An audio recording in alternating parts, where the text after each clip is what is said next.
नमस्कार मंडळी. 1950 ते 1980 मध्ये तमाम मराठी जणांना आपल्या दमदार अभिनय आणि संवाद फेकीच्या जोरावर खिळवून ठेवणाऱ्या एका ज्येष्ठ अभिनेत्रीचे दुःखद निधन झालं आहे. तर जाणून घेऊ कोण आहे ही अभिनेत्री आणि काय आहे संपूर्ण माहिती. त्या अगोदर आपल्या सफर ताऱ्यांची या यूट्यूब चॅनलला अजून तरी सबस्क्राईब केलं नसेल तर नक्की करा, जेणेकरून मनोरंजन विश्वातील अशाच ताज्या घडामोडी सगळ्यात आधी तुमच्यापर्यंत पोहोचतील. गाढवाचं लग्न म्हटलं तर चित्रपट असो किंवा नाटक आजही प्रेक्षक वर्ग तेवढेच आवडीने पाहतात. असाच संवाद फेक करणारी ज्येष्ठ अभिनेत्री जिने गाढवाचं लग्न या वगनाट्यात गंगी हे पात्र साकारले होते. ज्येष्ठ अभिनेत्री प्रभा शिवनेकर यांचं वयाच्या 81व्या वर्षी दुःखद निधन झालं आहे.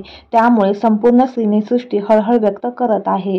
गाढवाचं लग्न या मूळ वगनाट्यात त्यांनी साकारलेली गंगीची भूमिका अजरामर झाली. राष्ट्रपती पुरस्कार प्राप्त वगनाट्यातील गंगीची लाईफ टाईम एक्झिट ही मनाला चटका लावून गेली. 1974 साली राष्ट्रपतीच्या हस्ते प्रभाताई यांना गौरविण्यात आले होते.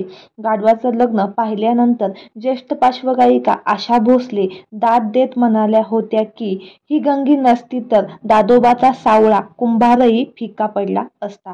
प्रभा शिवनेकर यांनी 100हून अधिक भूमिका केल्या आहेत.